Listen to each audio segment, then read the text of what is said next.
Priyanka's food ডায়েরিতে তোমাদের সবাইকে ওয়েলকাম। আজকে কিন্তু তোমাদের সাথে শেয়ার করতে চলেছি দারুণ একটা ভিডিও, একটা লাঞ্চ থালি গরমের দুপুরের জন্য একদম পারফেক্ট। তো এখানে আমি প্রথমেই মেনু সেট করে নিয়েছি। থাকছে সাদা ভাত, তিতর ডাল, বকফুলের বড়া, পটলের তেল ঝাল, বসন্ত বেগুন, ধোকার ডালনা, কুলের টক। ব্যাস এই দিয়েই কিন্তু আমি আমার লাঞ্চ থালি আজকে সাজিয়েছি। বাড়িতে গেস্ট আসলে বা কী করে খুব সহজে তোমরা স্টেপ বাই স্টেপ ফলো করে তাড়াতাড়ি করে রান্না করতে পারবে, এবং সব কিন্তু ঘরোয়া উপকরণ দিয়ে, কোনো রকম কাজু বাটা বা এক্সট্রা কোনো মশলা ছাড়াই। তো প্রথমেই আমি কয়েকটা কাজ গুছিয়ে নিচ্ছি। আমার যে যে উপকরণগুলো ভাজার আছে, যেমন বেগুন, পটল, আলু, সেগুলোকে আমি কেটে রেখেছি। এবারে আমি এখানে বকফুলটাকে রেডি করে রাখছি। মধ্যেখানের যে শক্ত অংশটা সেটাকে আমি বাদ দিয়ে ফেলে দেব, দিয়ে ধুয়ে খুব সুন্দর করে এটাকে জল ঝরিয়ে রাখতে হবে আগের থেকে। তো এই কাজগুলো যদি কয়েকটা আগে থেকে করে রাখি এবং যদি প্ল্যান করে কাজ করি যে আমরা পরপর কোন কাজটা করব, তাহলে কিন্তু খুব কম সময়ে রান্নাটা করে ফেলা যাবে। আমার কিন্তু এই রান্নাগুলো করতে খুব কম সময় লেগেছে। তো তোমরাও কিন্তু এইভাবে স্টেপ বাই স্টেপ ফলো করলে কিন্তু খুব কম সময় রান্না করতে পারবে। একদিকে কড়াই বসিয়ে দিয়েছি, অন্যদিকে কিন্তু ডাল সেদ্ধ বসিয়ে দিচ্ছি। মটর ডাল দিয়ে তিতর ডাল করব। তো এবারে আমি কড়াইতে সাদা তেল দিয়ে বেগুনগুলোকে ভাজা করে নেব। একেবারে সুন্দর করে ভাজা করে নিচ্ছি। আর বেগুনটা কিন্তু ভাজা করে তুলে নেওয়ার পর এর মধ্যে আমি পটল ভাজা করে নেব। একইভাবে পটলগুলোও কিন্তু খুব সুন্দর করে ভাজা করে নেব। আর এই আগে থেকে ভাজা করে রাখার ফলে রান্নাটা কত সহজে হয়ে যাবে তোমরা দেখতেই পারবে। আর অন্যদিকে কিন্তু আমি ডাল সেদ্ধ নেমে গেছে। এবারে বসিয়ে দিয়েছি একটা বাটিতে কুলের টক করব। তো কত সহজ পদ্ধতিতে এটা আমি করছি দেখে নাও তোমরা।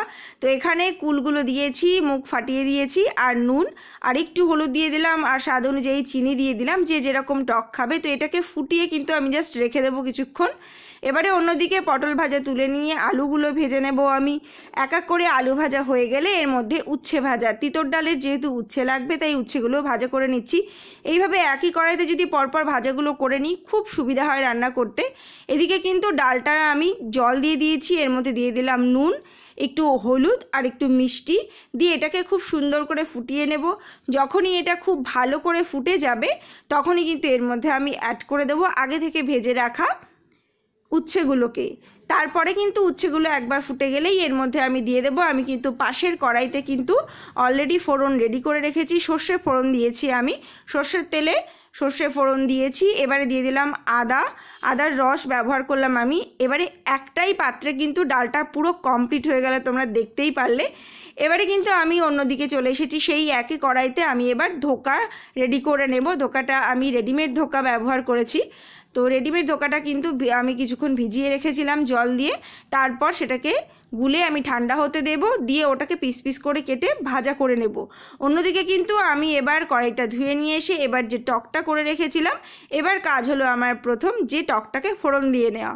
তো এখানে সর্ষে ফোড়ন দিয়েছি আমি, সর্ষের তেলে সর্ষে ফোড়ন দিয়ে এবারে আমি বাটির মধ্যে ফোড়নটা দিয়ে ফুটিয়ে নেব। তোমরা কিন্তু এইভাবে পরপর করে স্টেপ বাই স্টেপ কাজগুলো করলে ভীষণ কম সময়ে রান্নাটা হয়ে যাবে।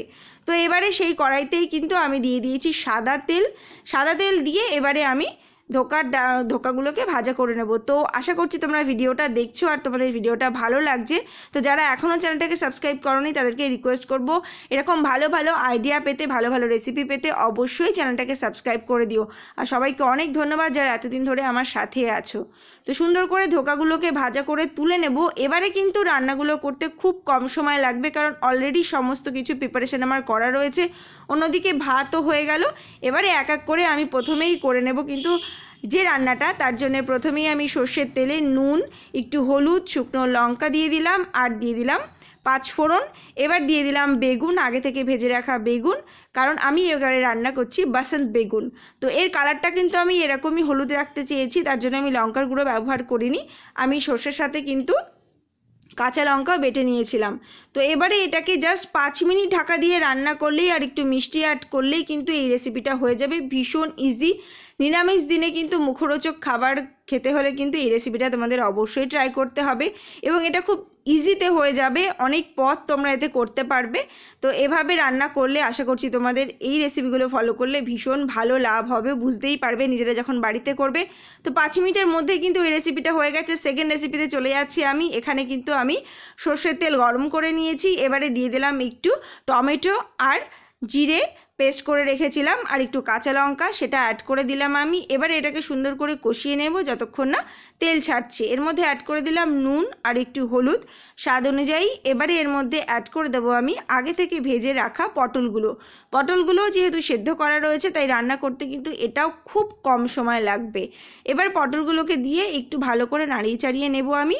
আর যদি কেউ এটার গ্রেভি করতে চায় বেশি, তাহলে কিন্তু আরও একটু বেশি করে জিরে বাটা এবং টমেটো বাটা ব্যবহার করতে পারো। আমার যেহেতু অনেকগুলো পদ হচ্ছে, গ্রেভি খুব একটা দরকার নেই, তার জন্য আমি কিন্তু খুব কম গ্রেভিতেই এটা আজকে করছি। এবারে আমি অ্যাড করে দেব একটু সর্ষে বাটা, মানে সর্ষে বেটে আমি ধুয়ে জলটা রেখেছিলাম, যেটা আমি বেগুনেও ব্যবহার করেছি। সেই একই সর্ষে বাটার জল আমি পটলেও ব্যবহার করছি, যেহেতু আমি এটা রান্না করছি পটলের তেল ঝাল। তো চাইলে কিন্তু তোমরা তেলেতে বেশি করে দিতে পারো। রেগুলার রান্নায় আমি তেল খুব কম ব্যবহার করি, তার জন্য আমি কিন্তু আজকে দেখতেই পারবে সব রান্নাতেই কিন্তু খুব কম পরিমাণে তেল দিয়েছি। ঢাকা দিয়ে 5 মিনিট পর এটাকেও নামিয়ে নেব। এবারে কিন্তু চলে এসেছি আমি, পরপর রান্না কিন্তু আমার চলছে কন্টিনিউ। এবারে আমি তেলের মধ্যে সর্ষের তেলে জিরে ফোড়ন দিয়েছি, তেজপাতা দিয়েছি, গোটা গরম মশলা দিয়েছি, জিরে আদা কাঁচা লঙ্কা বাটা দিয়েছি। এবারে দিয়ে দিচ্ছি টমেটো বাটা দিয়েও কিন্তু নিয়েছিলাম একসঙ্গে। এবারে লঙ্কার গুঁড়ো, নুন, হলুদ সব দিয়ে মশলাটা খুব সুন্দর করে কষিয়ে নেব। আগে থেকে ভেজে রাখা আলু অ্যাড করে দিলাম। এবারে এই মশলাটাকে খুব সুন্দর করে কষিয়ে নেব, নিয়ে আমি জল অ্যাড করব। জল অ্যাড করে গ্রেভিটা ফুটিয়ে রেখে একটু মিষ্টি অ্যাড করব। মিষ্টি অ্যাড করে আমি কিন্তু গরম মশলার গুঁড়ো দিয়ে এটাকে সাইডে রেখে দেবো, কারণ আমি কখনোই কোপ্তা কিন্তু একবারে রান্না করে রাখি না, সবসময় কিন্তু কোপ্তাটাকে আলাদা রেখে দিই। কোপ্তা হোক বা ধোকা হোক আলাদা রেখে দিই, যখন খাবার সময় হয় তখন কিন্তু গ্রেভির মধ্যে সেগুলো দিয়ে ফুটিয়ে নিই। তো আমি কিন্তু এই রেসিপিটা এই পর্যন্তই শেয়ার করছি তোমাদের সাথে, কারণ আমি খাবার সময় একবারে সার্ভ করব। আর সবার লাস্টে আমি এবার করছি কিন্তু যে ব্যাটার গুলে নিচ্ছি, সেটা হচ্ছে এখানে নিয়েছি আমি নুন, একটু মিষ্টি, একটু হলুদ আর হচ্ছে লঙ্কার গুঁড়ো আর কালো জিরে। এবারে এর মধ্যে বেসন দিয়ে দেব। তোমরা বুঝতেই পারছো নিশ্চয়ই আমি কি বানাচ্ছি। বকফুলের বড়াটা এবার বানিয়ে নেব। জল দিয়ে ব্যাটারটা ভালো করে গুলে নিচ্ছি। এরপরে একটু গরম তেল দিয়ে দেব। চাইলে তোমরা এখানে খাবার সোডা দিতে পারো, চালের গুঁড়ো দিতে পারো, যে যেরকমভাবে বানিয়ে নিতে পারো। এবারে কিন্তু আস্তে আস্তে এক একটা করে বকফুল দিয়ে সাদা তেলে ভাজা করে আমি এটাকে তুলে নেব। তো চলো এবার এতক্ষণ ধরে ঝড়ের গতিতে যে রান্নাবান্নাগুলো হলো খুব অল্প সময়, সেগুলোকে কিন্তু এবার সুন্দর করে সাজিয়ে গুছিয়ে নেওয়ার পালা। আর যেটুকু ভাত দেখছো আমি শিওর বলতে পারি যে এতগুলো রেসিপি দিয়ে কিন্তু এই অল্প ভাতে কাজ হবে না, ভাত একটু বেশিই লাগবে। তো থালাতে প্রথমেই আমি দিয়ে দিয়েছি তিতর ডাল, তারপরে দিয়ে দিচ্ছি আমি কিন্তু পটলের তেল ঝাল, এবারে দিয়ে দিচ্ছি আমি বাসন্ত বেগুন, তারপরে আমি এখানে দেব ধোকার ডালনা, তারপরে দিয়ে দেবো আমি কুলের টক। তো গরমের দিনে এই কুলের টকটা এভাবে খুব সিম্পলভাবে বানানো, এটা তোমরা ট্রাই করো। গরমের দিনে ভাত মনে হবে শুধু এটা দিয়েই খেয়ে নিই, এত ভালো। এটা কিন্তু মায়ের থেকে শেখা, মানে আমার শাশুড়ি মায়ের থেকে শেখা। আর এবারে কিন্তু থালায় চলে আসছে বকফুলের বড়া। এতক্ষণ থালাটা খালি খালি লাগছিল, তো এবারে একদম কমপ্লিট হলো। গরম গরম বকফুলের বড়াটা ভেজে আমি দিয়ে দিলাম আর 1 গ্লাস জল। তো এই সবটা দিয়ে ভীষণ সুন্দর একটা থালি, এটা খেয়েও যেমন তৃপ্তি হবে এবং দেখতেও মনের শান্তি হচ্ছে। তো তোমাদের কেমন লাগলো সেই কমেন্টের অপেক্ষায় থাকলাম। রেসিপিগুলো কিন্তু অবশ্যই তোমরা ট্রাই করে দেখতে পারো। আর কিছু যদি কোনো রেসিপিতে অসুবিধা লাগে, বুঝতে অসুবিধা হয়, সেটাও আমাকে কমেন্ট করে জানাও। আশা করছি তোমাদের ভীষণ ভালো লাগবে। তো দেখা হবে আবার কোনো নতুন রেসিপি নিয়ে। আর এখানে টকটা কিন্তু আমি কাচের বাটিতেই সার্ভ করেছিলাম, আর তলায় দেখতে সুন্দর লাগার জন্য আমি কাঁসার বাটি দিয়েছি।